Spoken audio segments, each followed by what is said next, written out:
네.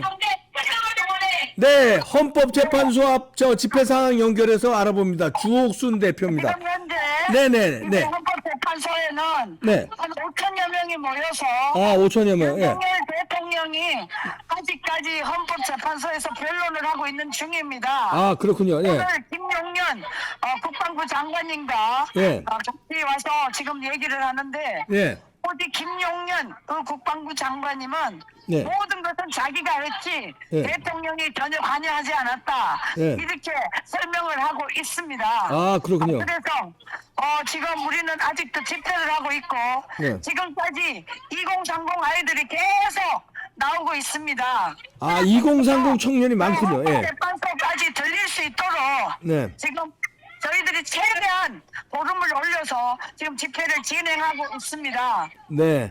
아, 분위기가 뜨거운가요? 엄청 뜨겁죠.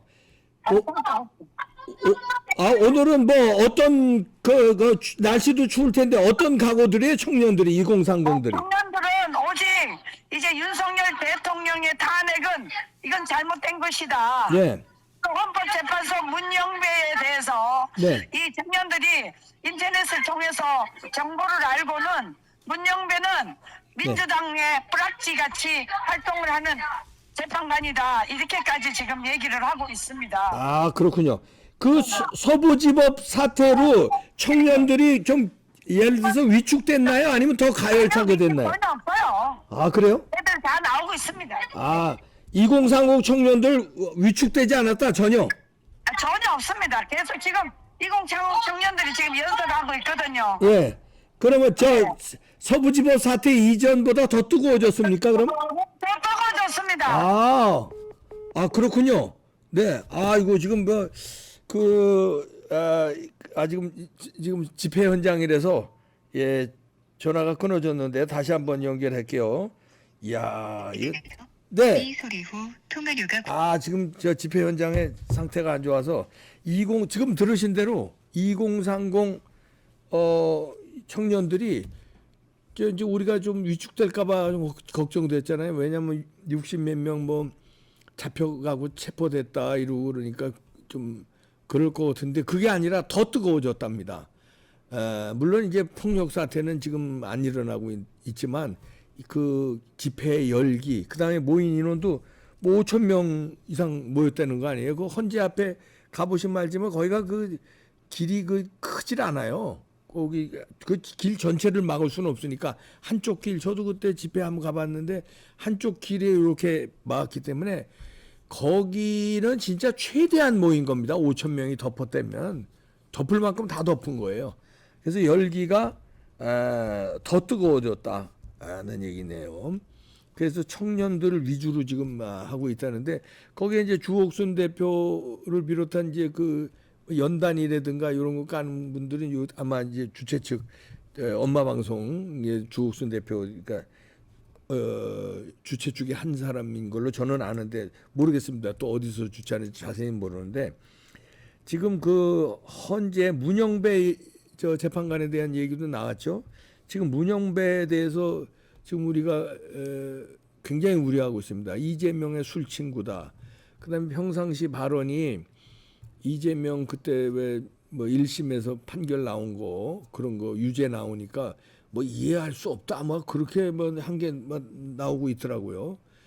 저런 사람이 이재명의 술 친구고 저렇게 좌경화된 사람이 문재인 때 임명되긴 했어도 이게 윤석열 대통령의 헌법재판이 공정할 수 있겠느냐? 우리가 뭐 공정할 수 있다고는 의심을 할 수밖에 없죠. 할 수 없죠. 이제 의심할 수밖에 없죠. 근데 이제 주옥순 대표는 그러네요. 민주당의 뿌락치다 이렇게 판단하고 있으니까 지금 8명인데 3명이 기각을 하면 이제 기각입니다.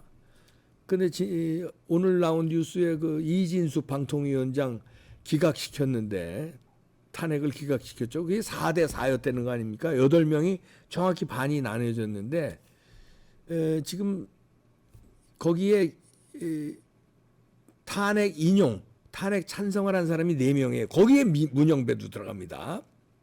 뭐 정계선 등등한데 요 네 명은 끝까지 윤 대통령 탄핵을 주장할 걸로 보이고, 그러니까 오늘 이진숙 방통위원장 탄핵을 기각의 의견을 표시한 그 네 명에 우리가 기대를 하고 있는데, 네 명이 다 기각 의견을 내면은 좋지만 네 명 중에 한 명은 아리까리하다는 겁니다.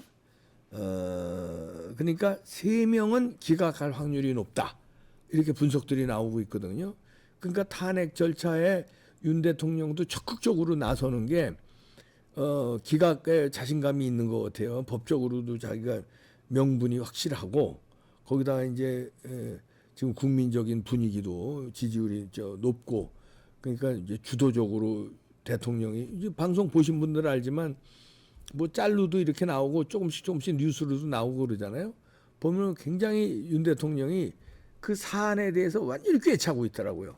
오늘도 나오는 게 김용현 장관이 조금 전에 이제 주옥순 대표도 얘기를 했지만 김용현 장관이 다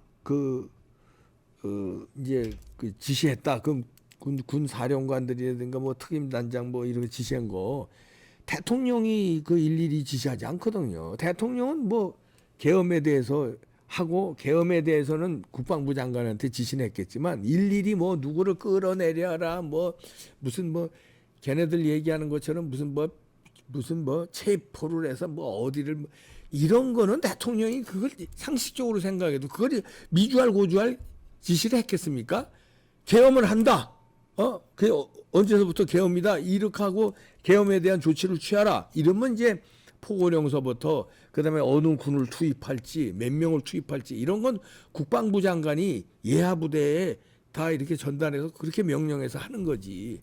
그러니까 그걸 김용현 장관이 자기가 다 지시를 했다, 이렇게 오늘 헌법재판소에서 증언을 했습니다. 그리고 그 쪽지, 최상목 대행한테 그 써준 쪽지, 이게 이제 논란이 됐잖아요. 그걸 이제 문영배가 자꾸 집요하게 어제도 물어보더만요. 대통령한테 이 쪽지 누가 지시했냐 이랬는데 대통령은 내가 한 거 아니다 그랬는데, 오늘 김용현 장관이 그 쪽지 내가 써서 실무자한테 전달한 거다, 이렇게 나왔습니다. 그러면 대통령은 상관이 없는 거예요. 그 대신 대통령은 오늘 뭐 조금 전에 뭐 뉴스도 나온 거 있지만 병력 이동 지시, 그러니까 계엄을 했고 병력 이동 지시는 합법적이다. 이건 실패한 계엄이 아니다. 그거고요. 그러나 무슨 문을 부셔라, 뭐 문을 따고 들어가라, 무슨 누구를 체포해라, 이런 지시는 한 적이 없다는 거고요. 그거 구체적인 그 활동 지시는 김용현 장관이 했다는 건데, 그것도 뭐 말이 다 달라요. 김용현 장관의 지시한 거하고 그 현장 그 투입된 그 지휘관들이 뭐 떠드는 얘기하고 또 다릅니다. 하여튼 그건 김용현 장관과 현장 지휘관들의 얘기고, 대통령은 합법적인 지시만 했다는 겁니다. 몇 시에 계엄을 하니 김용현 장관한테 병력 이동을 알아서 해라, 이 그런 지시. 근데 그거는 군의 아주 국가 원수의 그 통치 행위니까 그거로는 내란이 될 수 없다는 게 윤 대통령은 확실한 법적 확신을 가지고 있고요. 그게 또 정상적이고요. 그리고 민주당사를 투입하려고 우리 군인들이 이제 뭐 김용현 장관이 시켰든 아니면 밑에서 했든 그렇게 하려고 그랬는데 오히려 대통령이 중지시켰다는 거예요. 민주당사 투입은 안 된다. 군 투입은 오히려 중지시켰다는 거고, 그 다음에 김용현 장관이 포고령에 통행 금지도 넣었는데, 자기가 이제 포고령을, 그거는 이제 뭐 전두환 대통령 때 그 뭡니까 계엄한 거, 그거를 벤치마킹 했다는 거 아니에요? 그런데 좀 어설프게 벤치마킹 한 건 있더라고요. 시대적으로 이제 그런 것도 그렇고 여러 가지가 그때는 그게 괜찮았을 수 있지만 지금 상황에는 안 맞는 포고령이 있거든요. 문구도 그렇고 단어도 그렇고. 근데 그것도 포고령에 통행금지 넣었는데 윤 대통령이 그 삭제하라, 통행금지 그런 거 안 된다. 그거 오히려 윤 대통령이 삭제 지시를 했대요. 그러니까 오히려 윤 대통령은 폭력이랄지 뭐 체포랄지 통행금지랄지 이런 건 오히려 반대, 민주당 투입이랄지 이런 건 반대했고, 그런 거는 김용현 장관이 주도하에 했다. 이렇게 나오네요. 윤 대통령은 돌아올 가능성이 점점 커지고 있습니다.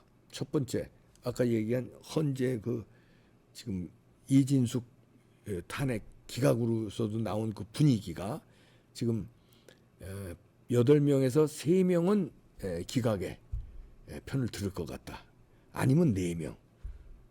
그래서 그런 거고. 그다음에 여론이 뜨고 있는데 계속 추세가 가파르게 올라가서 머지않아 60%를 뚫는 순간은 완전 다 죽는다. 죽는다는 건 물리적으로 죽는다는 게 아니라 판이 그냥 딱 60% 뚫을 것 같다는 얘기고요. 그다음에 명분이 통치권 행사기 때문에 내란죄가 아니라는 얘기고요. 그다음에 요즘 코너에 몰린 게 오동훈의 공수처 뻘짓한 게 지금 다 나왔잖아요. 그리고 이제 결국은 빈손으로 검찰로 남겼는데 그런 거. 그래서 일선 판사들이 들고 일어나고 나왔어요. 법원장이 오늘도 뉴스 나온 거 있죠. 법원장이 지금 현재 법원장이 공수처가 윤 대통령 영장을 청구한 거, 그다음에 발부한 법원 이거 책임져야 된다. 왜 책임 없냐? 왜냐하면 이게 지금 공수처에서 뭡니까 수사 기소 못하고 넘어간 거 아니에요? 검찰로. 그러면 영장 발부한 사람 책임이 있다 하고 현직 법원장이 나왔습니다. 뭐 조선일보 단독 기사에서도 나왔는데요. 이렇게 용감하게 윤 대통령이 억울하고 윤 대통령의 계엄은 정당하다고 이제 법원의 높은 분들이 이제 나오기 시작했어요.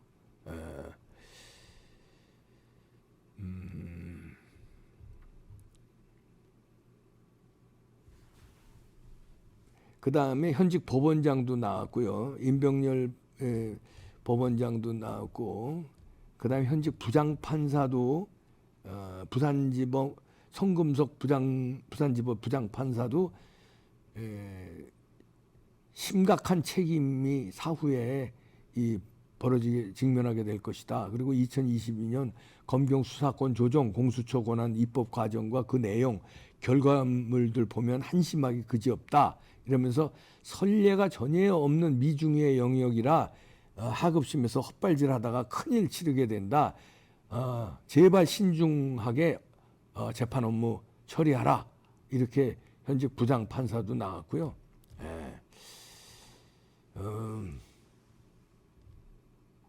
임병렬 아까 말씀드린 임병렬 청주지법 법원장도 공수처가 내란 사건을 검찰이 이첩하더라도 검찰이 내란죄에 대한 수사를 처음부터 다시 하겠다고 하는데 이것은 검찰에서는 공수처에게 내란죄 수사권이 없다는 것을 전제로 하는 것으로 생각된다. 그렇다면 만약에 그런 일이 발생한다면 공수처에서 청구한 체포영장, 그다음에 구속영장을 발부한 판사들 아무 책임이 없는 것인가? 책임져야 된다 하고 임병렬 법원장이 나왔습니다. 자, 이제 분위기 달라집니다. 우리 2030 청년들의 오늘 헌재 앞 그 집회에도 가열차게 가고 있답니다. 지치지 않아요, 우리 청년들. 네, 마치겠습니다.